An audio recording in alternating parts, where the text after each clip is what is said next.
description of pursuing gain with gain. Pursuing is hunting after. Got from here is got from this house. There is into that house. Seeking is wanting. Seeking for is hunting after. Seeking out is hunting after again and again. The story of the bhikkhu who went round giving away the alms he had got at first to children of families here and there and in the end got milk and gruel should be told here. Searching, etc. are synonyms for seeking, etc. And so the construction here should be understood thus. Going in search of is seeking. Searching for is seeking for. Searching out is seeking out. This is the meaning of scheming, and so on. 83. Now, as regards the words, the evil states beginning with section 42, here the words beginning with should be understood to include the many evil states given in the Brahmajala Sutta in the way beginning, or just as some worthy ascetics, while eating the food given by the faithful, make a living by wrong livelihood, by such low arts as these, that is to say, by palmistry, by fortune-telling, by divining omens, by interpreting dreams, marks on the body, holes gnawed by mice, by fire sacrifice, by spoon oblation. Di 9. 84. So this wrong livelihood entails the transgression of these 6 training precepts announced on account of livelihood. And this entails the evil states beginning with scheming, talking, hinting, belittling, pursuing gain with gain. And so it is the abstinence from all sorts of wrong livelihood that is virtue of livelihood purification, the word meaning of which is this.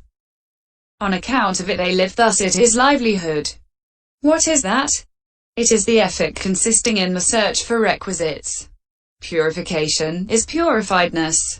Livelihood purification is purification of livelihood. 85. Opening parenthesis. D. As regards the next kind called virtue concerning requisites. Here is the text.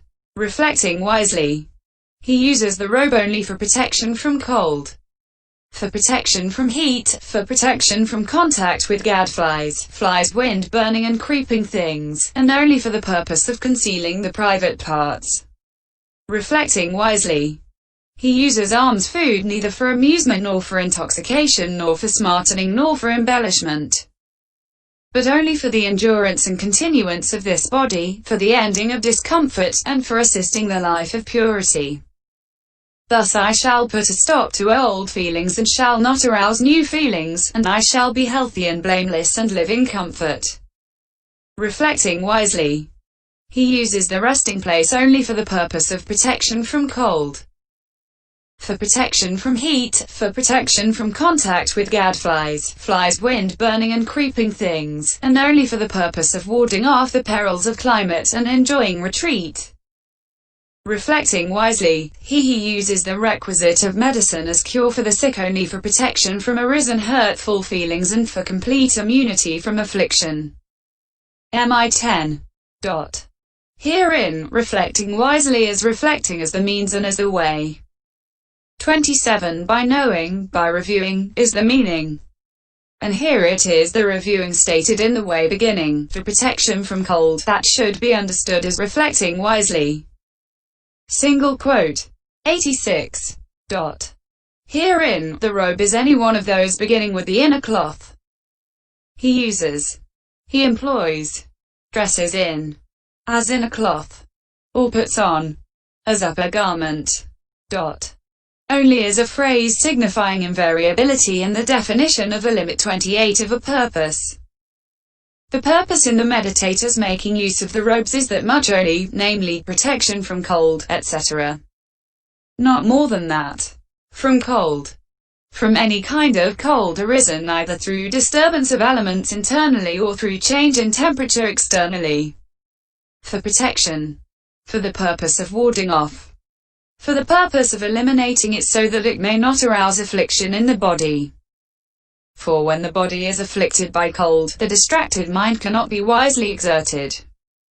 That is why the Blessed One permitted the robe to be used for protection from cold. So in each instance, except that from heat means from the heat of fire, the origin of which should be understood as forest fires, and so on. 87. From contact with gadflies and flies, wind and burning, and creeping things. Here gadflies are flies that bite. They are also called blind flies. Flies are just flies. Wind is distinguished as that with dust and that without dust. Burning is burning of the sun. Creeping things are any long creatures such as snakes and so on that move by crawling. Contact with him is of two kinds. Contact by being bitten and contact by being touched. And that does not worry him who sits with a robe on. So he uses it for the purpose of protection from such things. 88. Only. The word is repeated in order to define a subdivision of the invariable purpose. For the concealment of the private parts is an invariable purpose. The others are purposes periodically.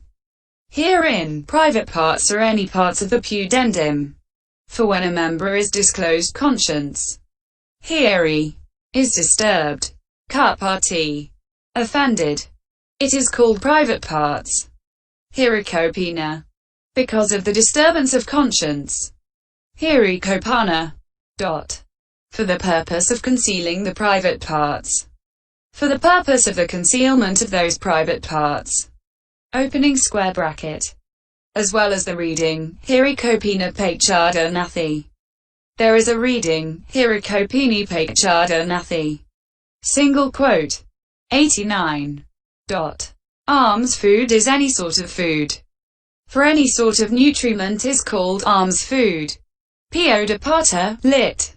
Lump dropping. Because of its having been dropped. Patitata.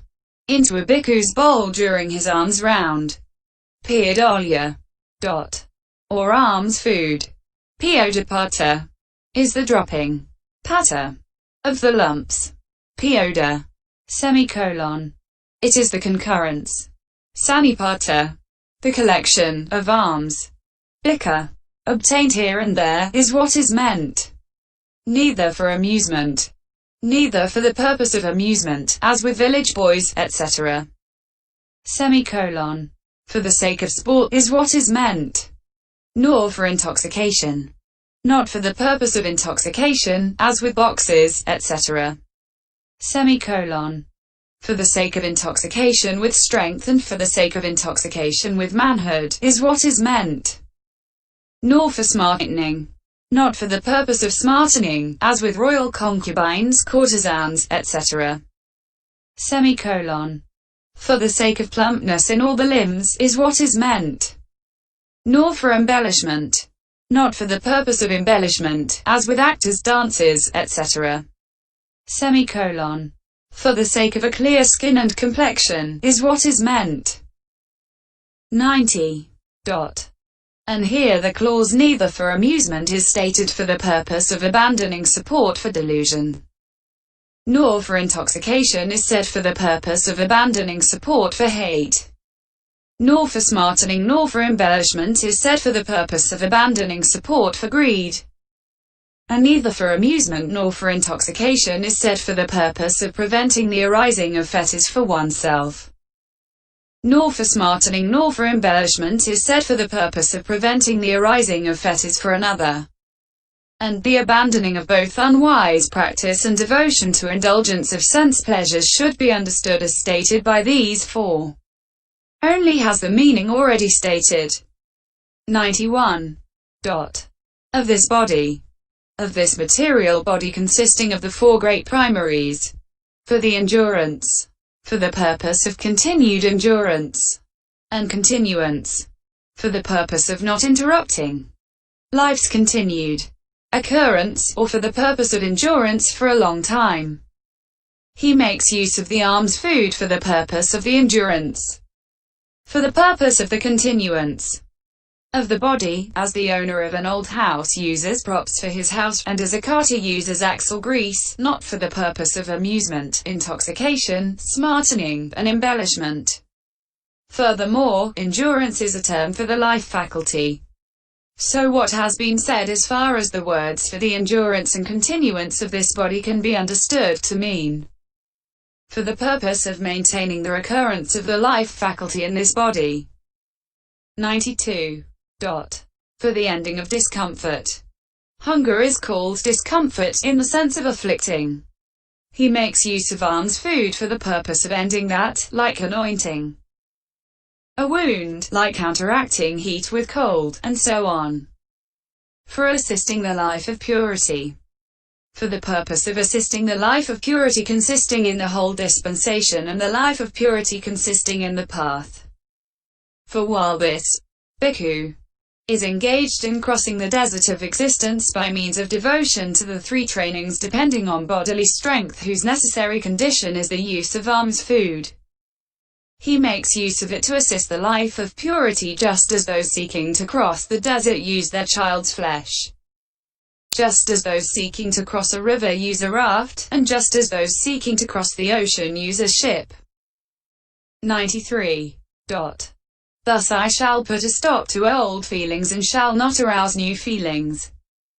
Thus as a sick man uses medicine, he uses alms food, thinking, by use of this alms food I shall put a stop to the old feeling of hunger, and I shall not arouse a new feeling by a moderate eating, like one of the proverbial Brahmins, that is, one who eats till he has to be helped up by hand, or till his clothes will not meet, or till he rolls there on the ground, or till crows can peck from his mouth, or until he vomits what he has eaten.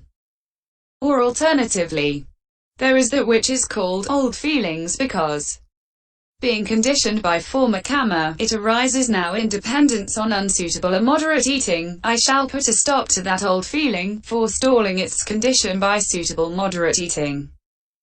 And there is that which is called new feeling, because it will arise in the future in dependence on the accumulation of karma consisting in making improper use of the requisite of alms food. Now, I shall also not arouse that new feeling, avoiding by means of proper use the production of its root. This is how the meaning should be understood here.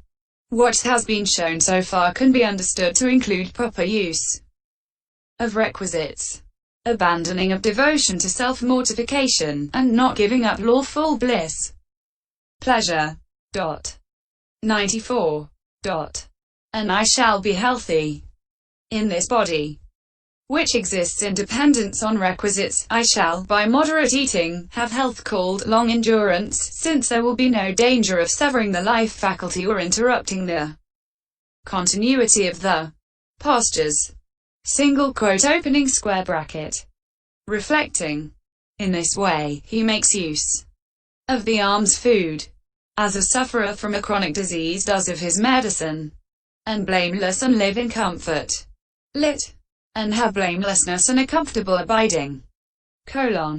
He makes use of them thinking, I shall have blamelessness by avoiding improper search, acceptance and eating, and I shall have a comfortable abiding by moderate eating. Or he does so thinking, I shall have blamelessness due to absence of such faults as boredom, sloth, sleepiness, blame by the wise, etc., that have unseemly immoderate eating as their condition. And I shall have a comfortable abiding by producing bodily strength that has seemly moderate eating as its condition. Or he does so thinking, I shall have blamelessness by abandoning the pleasure of lying down, lolling and torpor through refraining from eating as much as possible to stuff the belly. And I shall have a comfortable abiding by controlling the four postures through eating 4 or 5 mouthfuls less than the maximum. For this is said, with 4 or 5 lumps still to eat, let him then end by drinking water. For energetic bhikkhus needs, this should suffice to live in comfort. Th 983. Now, what has been shown at this point can be understood as discernment of purpose and practice of the middle way. 95. Resting place. Senasana. This is the bed. Sena. And seat. Asana. For wherever one sleeps. Seti. Whether in a monastery or in a lint, etc. That is the bed. Sena. wherever one seats oneself. Asati, sits. Nisadati, that is the seat. Asana. Both together are called resting place, or abode, senasana. For the purpose of warding off the perils of climate and enjoying retreat. The climate itself in the sense of imperiling. Parisahana is perils of climate. Utuparasaya. Unsuitable climatic conditions that cause mental distraction due to bodily affliction can be warded off by making use of the resting place. It is for the purpose of warding off these and for the purpose of the pleasure of solitude is what is meant. Of course, the warding off of the perils of climate is stated by the phrase, protection from cold, etc. 2. But just as in the case of making use of the robes, the concealment of the private parts is stated as an invariable purpose while the others are periodical purposes. So here also this last should be understood as mentioned with reference to the invariable warding off of the perils of climate. Or alternatively, this climate, of the kind stated is just climate. But perils are of two kinds. Evident perils and concealed perils. See Nidai 12. Herein, evident perils are lions, tigers, etc. While concealed perils are greed, hate, and so on. When a bhikkhu knows and reflects thus in making use of the kind of resting place where these perils do not, owing to unguarded doors and sight of unsuitable visible objects, etc., cause affliction, he can be understood as one who, reflecting wisely, makes use of the resting place for the purpose of warding off the perils of climate. Single quote. 96. The requisite of medicine as cure for the sick. Here, cure, pakai equals going against, is in the sense of going against. Patiyana, illness, in the sense of countering, is the meaning. This is a term for any suitable remedy. It is the medical man's work. The sarkasakami, because it is permitted by him, thus it is medicine. Vesaja. Or the cure for the sick itself as medicine is medicine as cure for the sick. Any work of a medical man such as oil, honey, ghee, etc. that is suitable for one who is sick, is what is meant. A requisite. Parakara. However, in such passages as it is well supplied with the requisites of a city. AIV 106. Is equipment. In such passages as the chariot has the requisite of virtue, the axle of jhana, the wheel of energy. SV 6. It is an ornament. In such passages as the requisites for the life of one who has gone into homelessness that should be available. MI 104. It is an accessory. But here both equipment and accessory are applicable. For that medicine as a cure for the sick is equipment for maintaining life because it protects by preventing the arising of affliction destructive to life. And it is an accessory too because it is an instrument for prolonging life. That is why it is called requisite. So it is medicine as cure for the sick and that is a requisite, thus it is a requisite of medicine as cure for the sick. Single quote opening square bracket. He makes use of that requisite of medicine as cure for the sick. Any requisite for life consisting of oil, honey, molasses, ghee, etc. that is allowed by a medical man as suitable for the sick is what is meant. 97. From arisen. From born, become produced. Hurtful. Here, hurt. Affliction. Is a disturbance of elements, and it is the leprosy, tumors, boils, etc. originated by that disturbance. Hurtful. Vyabadika. Because arisen in the form of hurt. Vyabada. Feelings. Painful feelings, feelings resulting from unprofitable karma, from those hurtful feelings. For complete immunity from affliction. For complete freedom from pain. So that all that is painful is abandoned, is the meaning. This is how this virtue concerning requisites should be understood. In brief, its characteristic is the use of requisites after wise reflection. The word meaning here is this because breathing things